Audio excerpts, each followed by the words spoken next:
Olá, sejam todos bem-vindos a mais um episódio do nosso podcast Aline por Elas. E hoje nós vamos abordar um tema de extrema relevância na cidade aqui de Blumenau, que é a Procuradoria da Mulher, criada pela Câmara de Vereadores, e contamos hoje com a nossa querida vereadora Cristiane Loureiro, que vai falar um pouquinho sobre a história, sobre a criação e citar também alguns exemplos de atividades aí que eles fazem, que elas fazem em relação às mulheres vítimas de violência. Bem-vinda, vereadora Cris. É um prazer enorme tê-la aqui com a gente. Eu que agradeço, Aline.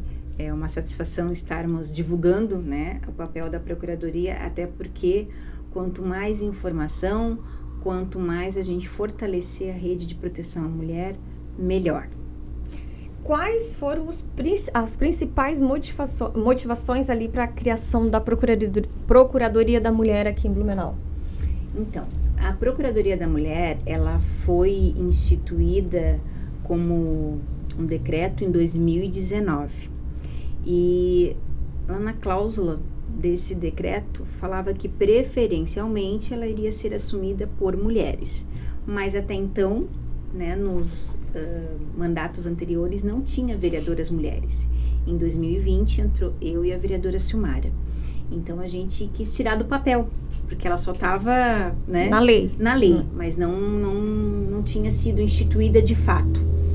Então a gente fez um ato de que a partir daquele momento, né, a Câmara ia de fato ter uma procuradoria ativa e nomeamos de Bernadette Libardo, né, que foi vítima de feminicídio em Blumenau em 2019.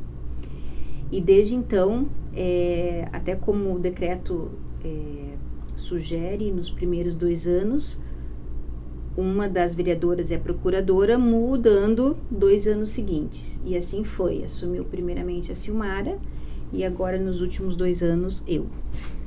Quais foram os principais desafios que vocês tiveram nesse período de transição e de colocar em prática o projeto de lei e a Procuradoria em si?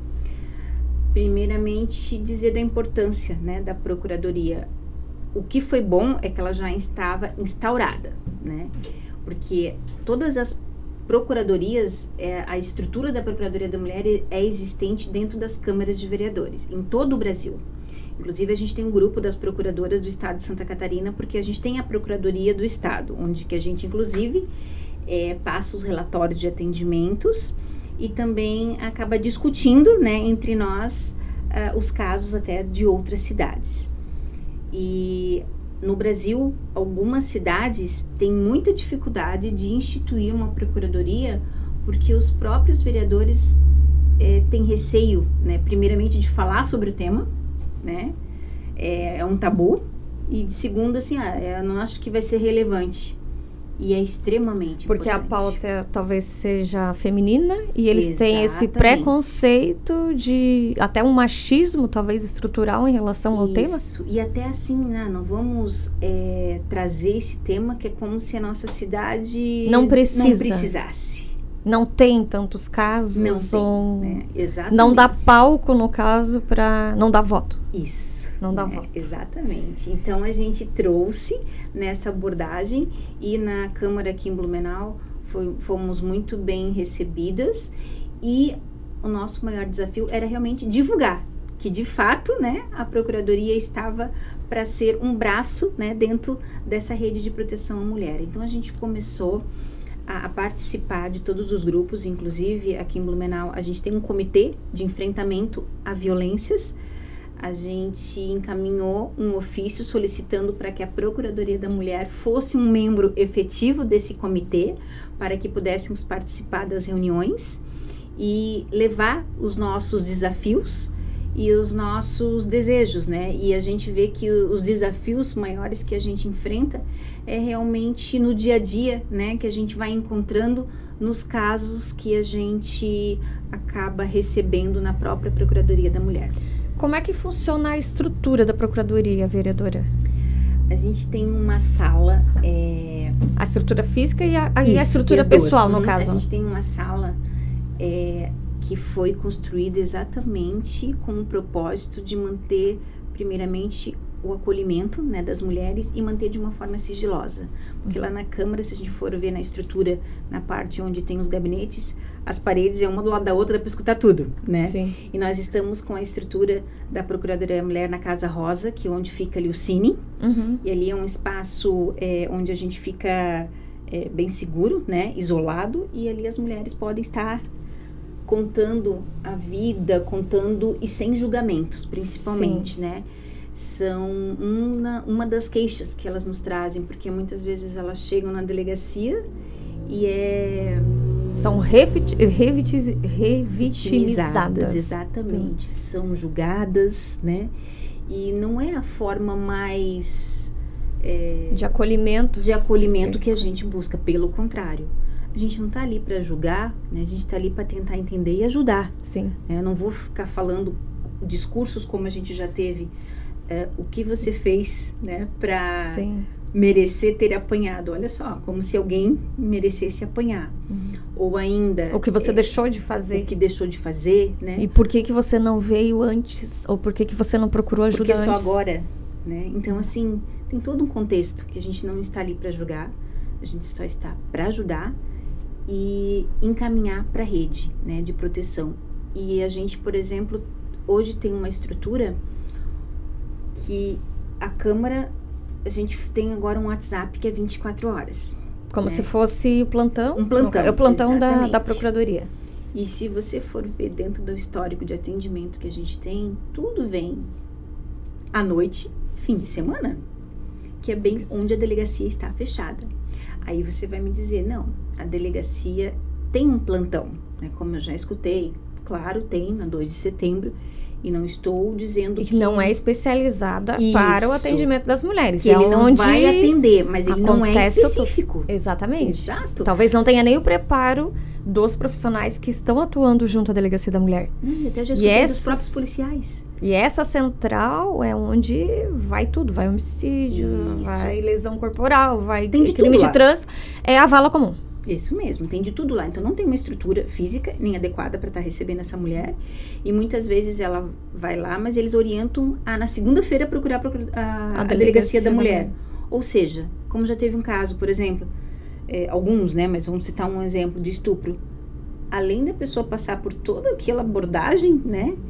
Segunda-feira tem que ir lá de novo. Contar tudo de novo. Porque só fez o boletim de ocorrência ali, que é o máximo que eles vão colher o depoimento dela. E aí, na Delegacia da Mulher, ela tem que ir para prestar o depoimento, que já poderia ter sido pego no momento do primeiro atendimento. Ou ainda, como eu já escutei, né? A gente tem uma parceria muito boa com a OAB por elas, né? E quando a gente consegue organizar com as mulheres, a gente já faz desse horário, né? Que as voluntárias estão lá, as advogadas, para poder nos ajudar. E a gente recebe muita reclamação até nesse sentido. Eu fui tentar uma medida protetiva e não me deram. E eu já escutei, porque eu já estive na delegacia, quem estava ali não me conhecia, e eu acompanhei os atendimentos até eu ser atendida, no qual a gente foi junto com uma mulher vítima de violência. Fosse acompanhar uma vítima. Fui acompanhar uma vítima. Fora da segunda-feira, que é o plantão da OAB por elas, para verificar como se era feito o atendimento. E numa das situações, né, o profissional da delegacia comentou que naquele momento ele tinha faltado energia e eles não tinham um sistema. Então eles orientam muito, mesmo independente de não ter o sistema, que faça tudo via online, mas é muito ruim. E isso eu já levei, inclusive, para nossa vice-governadora, que fundou a primeira delegacia em Joinville. E eu falei para ela que dali, só pela burocracia que tem de fazer um boletim de ocorrência online, a mulher já desiste. Sim. Fora que tem que preencher aquele formulário de violência doméstica. E que ninguém orienta como é que é. Não, e inclusive não deixam, pelo menos na minha época que eu participei do projeto OAB por Elas, essa mulher, quando ela vai fazer o boletim de ocorrência, ela já é encaminhada para uma sala do lado que não está sendo acompanhado pelas advogadas e faz o preenchimento desse formulário ao lado de um estagiário. Que o estagiário não sabe ou não quer orientar. que nada haveria também, via administrativa, a questão da delegacia de ser conversado para que esse formulário seja preenchido dentro da sala do plantão. Mas aí, volta a questão. As advogadas estão ali nas segundas-feiras e o resto da semana e os outros dias. E aí, o que eu escutei nesse dia que eu estava presente? Primeiro que a pessoa falou que faltou energia, ok, né? Pediu para fazer um boletim de ocorrência. Aí a pessoa disse assim, mas eu queria fazer uma medida protetiva. Mas a medida protetiva não é na hora, pode levar de 3 a 4 dias. E aí eu, no momento, né, conversei com a pessoa, olha, se tu tem alguma coisa para fazer na cidade, faz e volta, porque é importante tu fazer a medida protetiva sim, e não é aqui na delegacia que vai te dizer o tempo que vai ser... E que se vai o tempo, nem o tempo, nem a necessidade e nem a urgência. Exato. Porque se o sistema da delegacia está fora, se não tem energia, imediatamente eles devem encaminhar ela para a vara de violência, porque lá ela pode solicitar diretamente a medida e o juiz já dá, em menos de 24 horas ou até mesmo no dia, ela consegue, dependendo da gravidade da situação. Exatamente. Quando há a lesão corporal, sim, aí ela volta na delegacia no outro dia, vai pegar a guia, vai fazer o boletim de ocorrência da lesão corporal em si, porque é um crime. A medida protetiva é uma proteção para ela. Dependendo da urgência, ela é dada no mesmo dia. E olha a importância, logo depois da medida protetiva, já tem um acionamento do botão do pânico, né? Um resguardo que a mulher tem. E aí já há um desencorajamento para que ela faça a denúncia, entenda como é que é o processo, por isso que muitas desistem. Desistem. Se não tem um bom atendimento, porque esse também era um pleito gigante, eu estou advogando há mais de 13 anos na área, principalmente na área criminal e de violência doméstica. A questão da delegacia já foi discutida e é uma pauta há mais de 20 anos que se discute e que se pleiteava, no caso, projetos e atendimento humanizado dentro das delegacias. Porque eu já cansei de pegar mulheres, quando eu estava no plantão, atravessando a rua querendo fugir da delegacia. Sim. Porque era uma fila gigantesca, a burocracia, e também já cansei de pegar clientes minhas, sentar com elas, esperar o atendimento e elas chorando do lado, doutora, pelo amor de Deus, me deixa ir embora. Que eu não aguento ficar aqui, esse clima é muito ruim, é muito pesado. Tinha várias mulheres aguardando um atendimento que elas ficam na fila geralmente de 1, 3 até 4 horas para fazer o boletim de ocorrência. E sabe-se lá, dependendo do atendimento, se ela vai conseguir a medida protetiva no mesmo dia. Então, falta essa informação, falta essa instrução e essa parceria que a Procuradoria tem tido também com o projeto OB por Elas e com os outros projetos que atendem as mulheres vítimas de violência é extremamente importante. Porque tem ainda... Eu gostaria que tu abordasse também essa situação de o receio delas irem para a delegacia, o preconceito... né? E por que elas procuram a Procuradoria? Primeiramente porque nós somos mulheres, né? Já tem toda uma sensibilidade diferente. E quando eu faço esse questionamento, gostaria que eu fosse junto com você, é aquele acolhimento que ela estava buscando. Não vou estar sozinha. E a gente tem entrado junto com elas e acompanhado esse questionário do lado delas. Inclusive na última, né, que foi semana passada, quando a gente estava fazendo esse questionário, tinha uma dúvida ali que a gente até perguntou ali para a escrivã, né? Uhum. E aí ela assim, né, orientou o que era. Então assim, são coisas que surgem as dúvidas. E se não estão ali para orientar, né? Como que a mulher vai saber como que vai lidar com isso?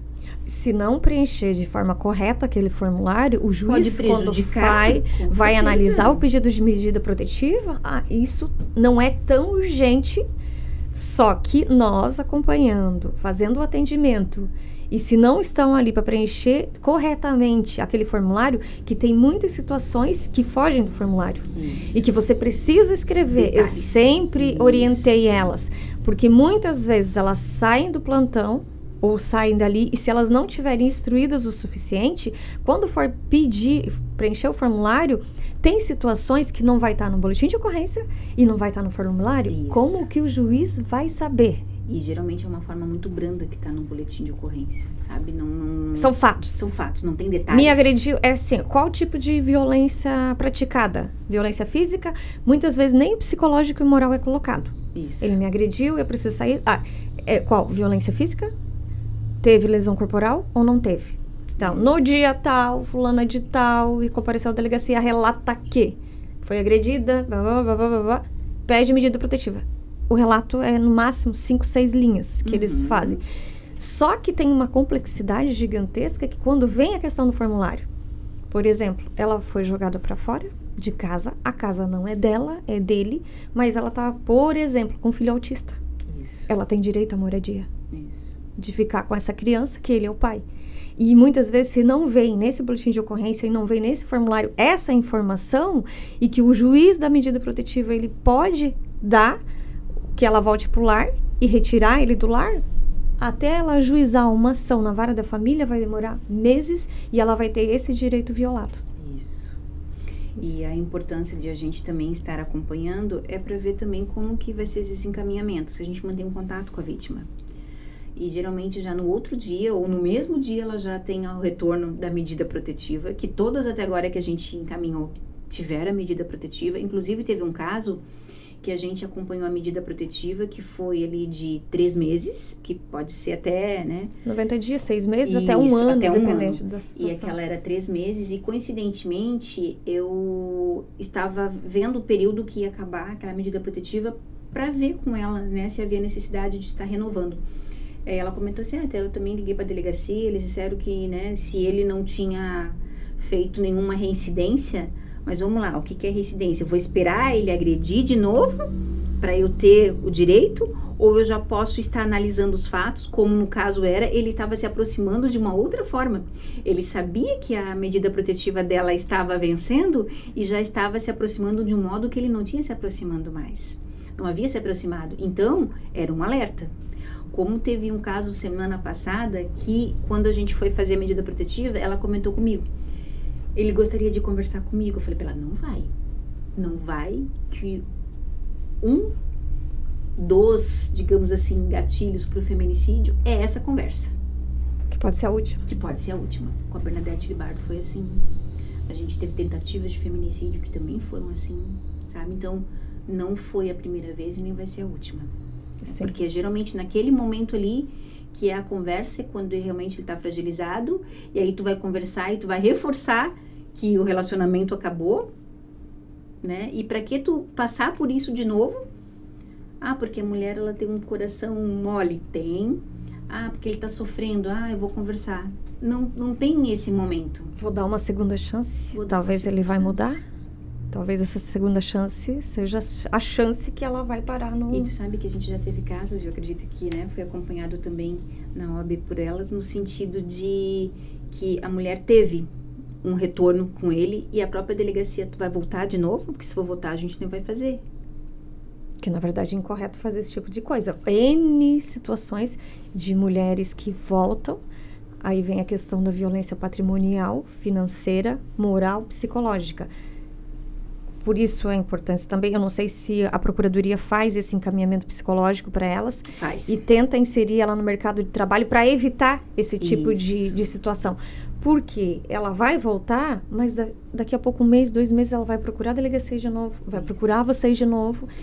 Hoje a gente foi procurado, inclusive, para essa abordagem de atendimento psicológico. E tem sim, a gente conversa com a rede, porque através do CREAS, né, tem o atendimento psicológico. E é tudo muito... É diferente de uma mulher vítima de violência, ela tem prioridade. Sim. É diferente de ela estar numa fila de espera de um atendimento psicológico. Da saúde, no da caso, saúde, que é né? solicitado. É uma outra demanda. Então, a gente faz toda essa orientação para ela, encaminha e fica acompanhando. E tem os retornos, a gente comenta, inclusive, sobre o grupo reflexivo para homens, né? Uhum. Da importância de aquele sujeito estar inserido ali.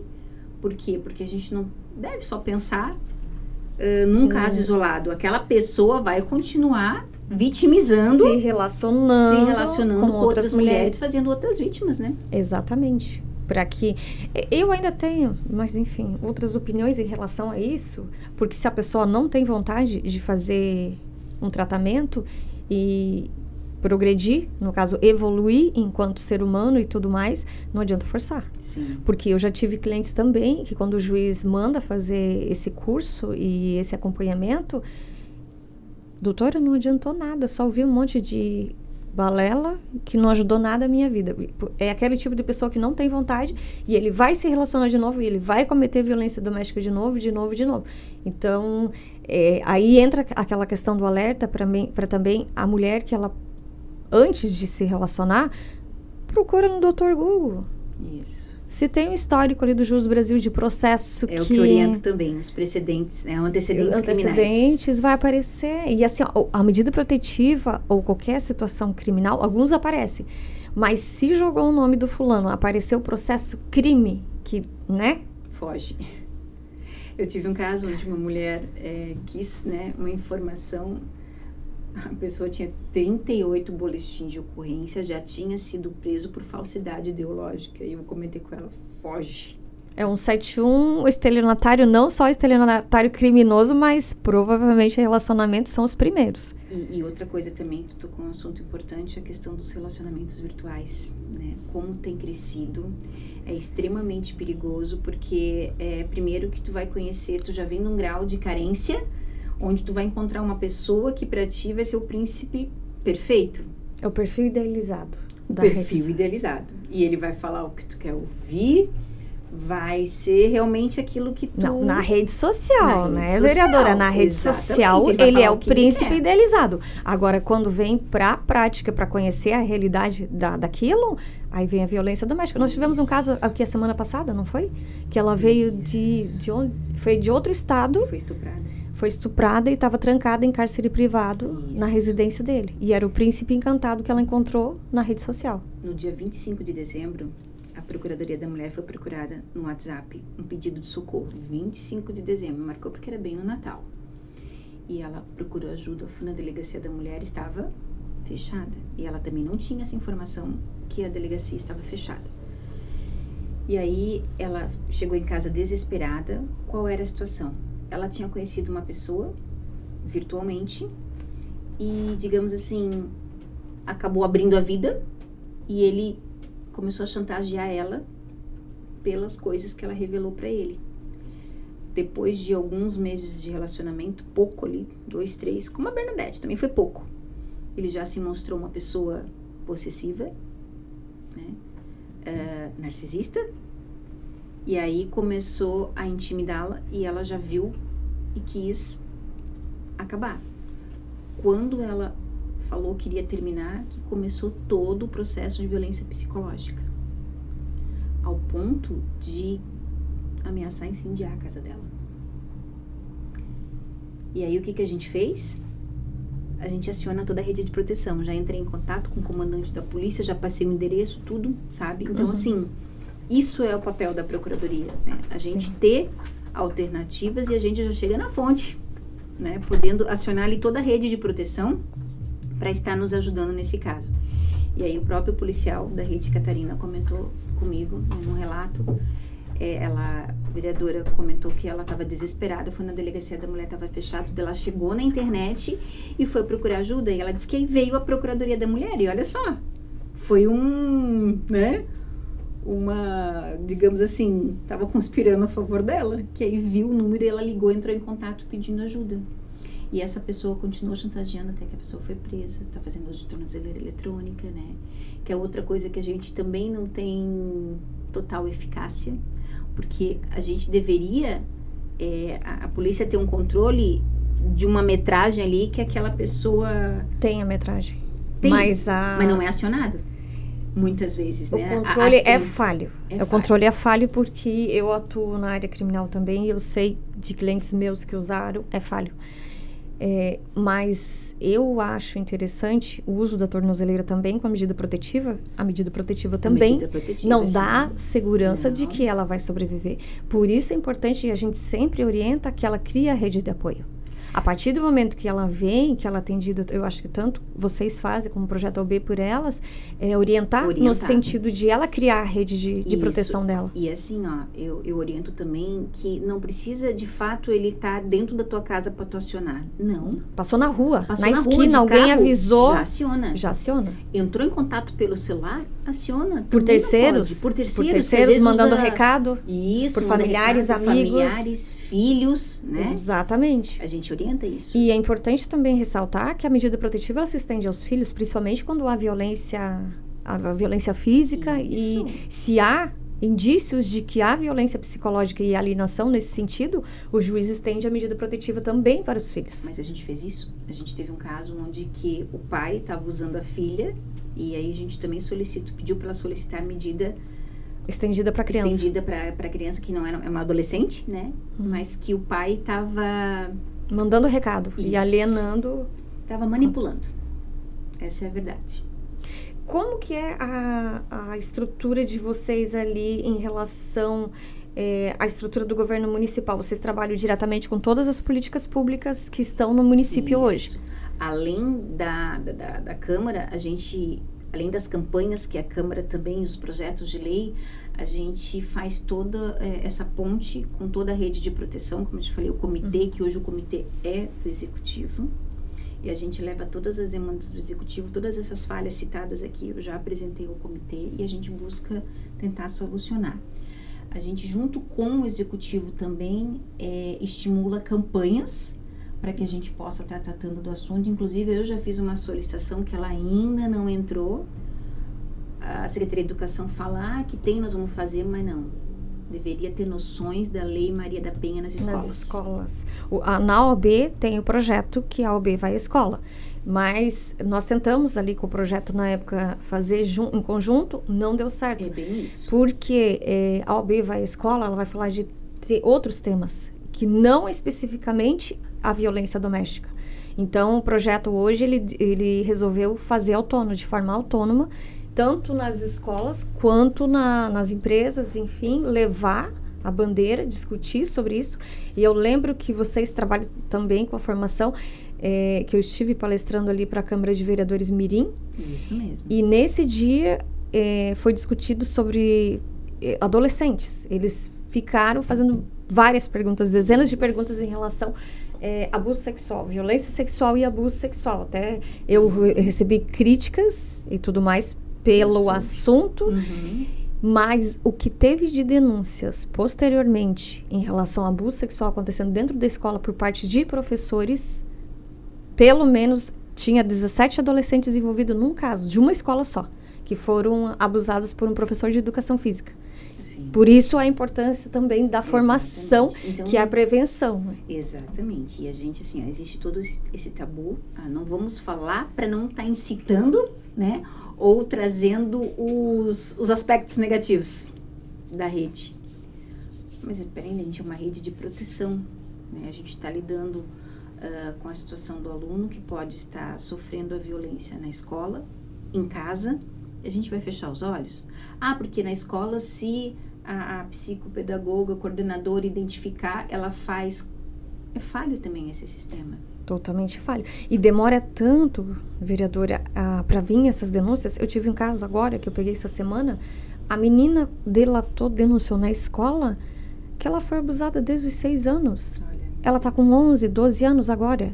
Então, olha o lapso temporal de essa criança entender que ela sofreu abuso, que ela sofreu por anos o abuso sexual, até chegar na escola.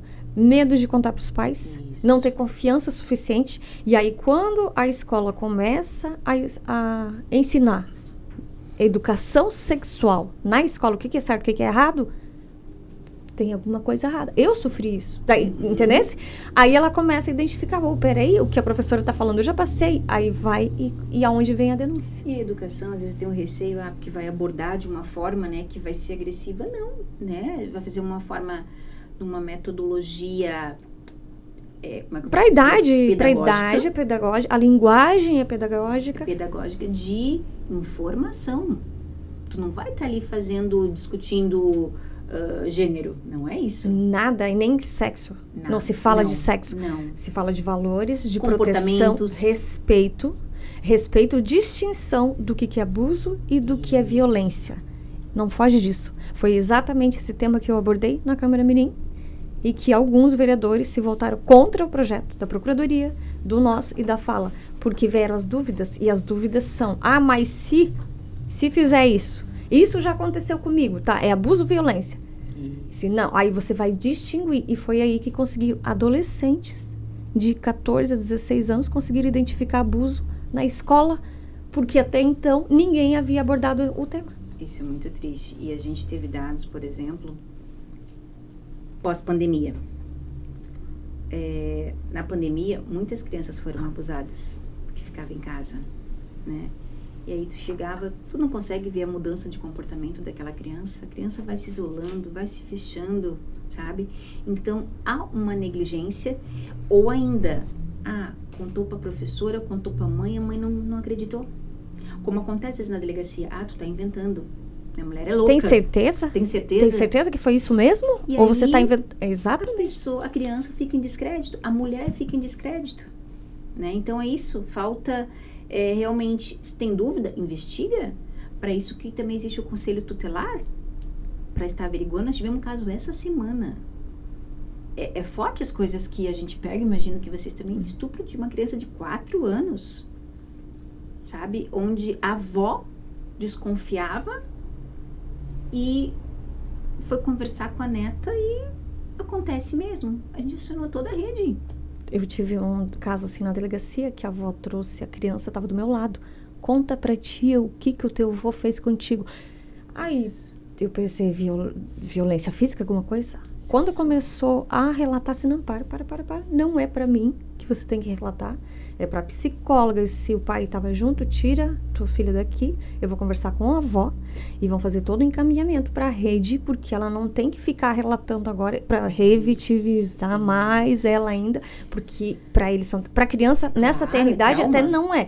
Mas pros adolescentes é muito difícil ficar relatando de novo a situação. Relata na delegacia, depois vai pro processo. Isso. Enfim. É traumático. Mas pra mulher também. Eu vou te dizer, tem um caso onde que eu acompanhei a vítima até a Casa Elisa. Lá na Casa Elisa, ela com a filha dela, 6 anos de idade.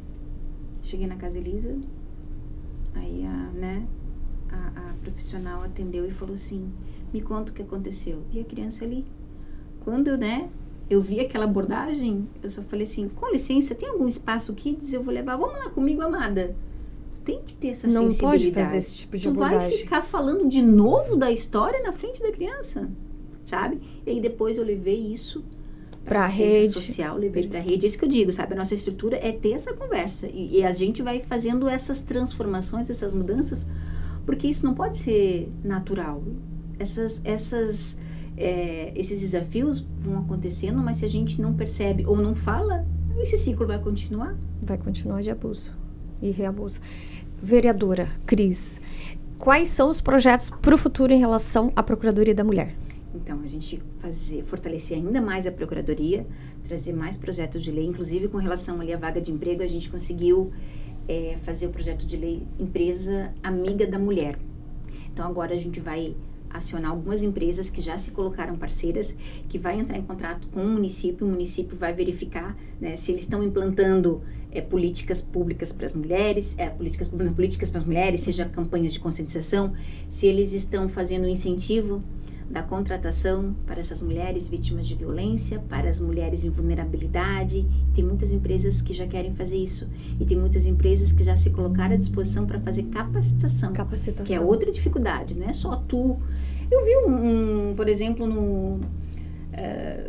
um deputado federal, né, chegou a colocar um projeto de lei de que a mulher ela teria um percentual de vagas no serviço público, mas ela teria que ter experiência. Eu falei, esquece. Não, né? O principal é a capacitação, principalmente para essas mulheres que vêm vítimas de violência patrimonial, e que saíram ou nunca estiveram no mercado de trabalho. A gente já viu cenas assim muito tristes de as mulheres assim saírem da Casa Elisa com uma sacola, sabe? Saem com o que elas têm ali. E hoje a Casa Elisa não oferece formação, capacitação, né? Hoje a Casa Elisa, elas saem da Casa Elisa e elas saem à procura de emprego para elas também.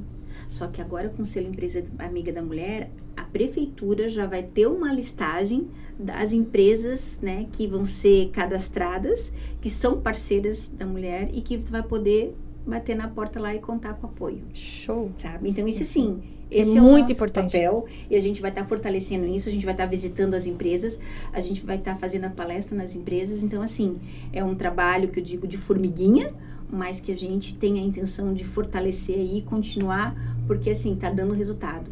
E quando a gente salva uma vida como essa que a gente salvou dia 25 de dezembro, e tantos relatos que a gente escuta, né, a gente vê que o nosso trabalho está fazendo a diferença. Com toda certeza.